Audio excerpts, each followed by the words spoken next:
একই রকম মশলা দেওয়া টমেটো সস পাস্তা খেতে খেতে একঘেয়ে লাগলে এইভাবে একবার ট্রাই করে দেখো, পরের বার থেকে এভাবেই বানাবে। আর এই রকম পাস্তা বাচ্চাদের পাতে পড়লে তো কথাই নেই, চেটেপুটে সাবার করে দেবে।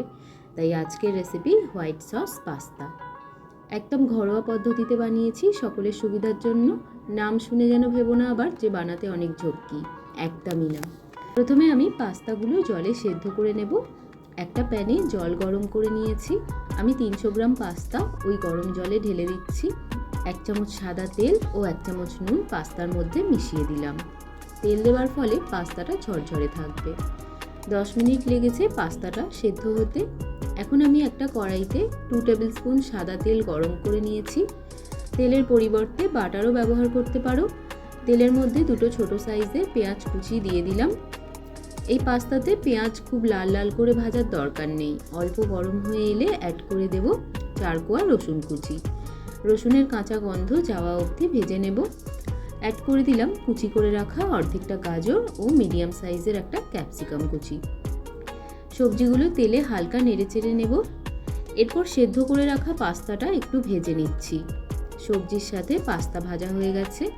একটা জায়গায় আমি তুলে নিয়েছি। এবার ওই হোয়াইট সস বানাবার পালা। অন্য একটা প্যানে 2 চামচ তেল দিয়ে দিলাম, সাথে দিয়ে দিলাম 25 গ্রাম বাটার। এখানে তোমরা পুরোটাই বাটারও ব্যবহার করতে পারো। আমি হাফ তেল ও হাফ বাটার ইউজ করেছি। বাটার মেল্ট হয়ে গেলে তার মধ্যে 50 গ্রাম ময়দা অ্যাড করে দিচ্ছি। এখানে বলে রাখি, তোমরা ময়দা এবং বাটার দুটোই কিন্তু সমান সমান পরিমাণে নেবে, তবেই কিন্তু হোয়াইট সসটা খেতে সুন্দর হয়। ময়দার কাঁচা গন্ধ যাওয়া অবধি বাটার আর ময়দাটা ভালো করে মিশিয়ে নেব। এরপর অল্প অল্প করে ময়দার মধ্যে দুধ অ্যাড করে দিচ্ছি। আমি 500 গ্রাম দুধ নিয়েছি, পুরোটা দুধই লেগে যাবে। একসাথে সব দুধ মেশাবে না, তাতে মিক্সচারের মধ্যে লাম্পস তৈরি হতে পারে। এমনভাবে মেশাবে যাতে কোনো ডেলা না থাকে। দেখো মিক্সচারটা এখন কিন্তু পুরো স্মুথ হয়ে গেছে। অ্যাড করে দিলাম হাফ চা চামচ নুন। আগেও আমি নুন দিয়েছিলাম, তাই এখন হাফ চা চামচ দিলাম। হাফ চা চামচ গোলমরিচ গুঁড়ো ও 1 চা চামচ চিলি ফ্লেক্স অ্যাড করলাম। মশলাগুলো ভালো করে মিশিয়ে দিচ্ছি। আমার হোয়াইট সস কিন্তু রেডি একেবারে। এবার ভেজে রাখা পাস্তাটা হোয়াইট সসের মধ্যে মিশিয়ে দিলাম। এই রান্নায় হোয়াইট সস বানানোটাই আসল কাজ, বাকি সব কিছু তো ইজিলিই হয়ে যায়।